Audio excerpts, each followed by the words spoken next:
যে ঘরে একটি সূরা যত বেশি তেলাওয়াত হবে ওই ঘরে আল্লাহ তাআলা তত বেশি রিজিকের ব্যবস্থা করবেন, তাকে রিজিক নিয়ে কোনো টেনশন করতে হবে না, একটা কাঁচা মরিচের জন্য হলেও কারো কাছে যেতে হবে না। এটা বাইহাকি শরীফের 2498 নম্বর হাদিসের ভিতরে রয়েছে, শাহুল ইমান ইল বাইহাকির ভিতরে রয়েছে 2498 নম্বর হাদিস।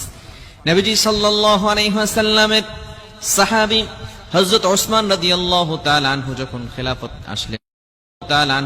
খেলাফত আসলেন, যখন তার শাসনামল চলল, এমন সময় আব্দুল্লাহ ইবনে মাসউদ রাদিয়াল্লাহু তাআলা আনহু তিনি অসুস্থ হয়ে পড়লেন। ওসমান রাদিয়াল্লাহু তাআলা আনহু তাকে দেখতে গেলেন। আমরা অনেক সময় মানুষ অসুস্থ হয়ে গেলে দেখতে যাই না, এটা হচ্ছে নবী সাল্লাল্লাহু আলাইহি সাল্লামের আদর্শ, সাহাবায়ে কেরামদের আদর্শ।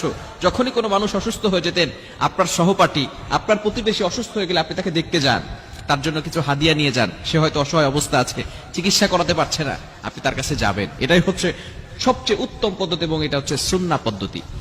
ওসমান রাদিয়াল্লাহু তাআলা আনহু আব্দুল্লাহ ইবনে মাসউদ রাদিয়াল্লাহু তাআলা আনহুর ঘরে চলে গেলেন তাকে দেখার জন্য। তিনি একেবারে শেষ পর্যায়ে চলে গেলেন। ওসমান রাদিয়াল্লাহু তাআলা আনহু বললেন, তোমার তো ঘরে মেয়েরা আছে, তুমি যদি চাও আমি বাইতুল ফান্ড থেকে তোমার জন্য কিছু খাবারের ব্যবস্থা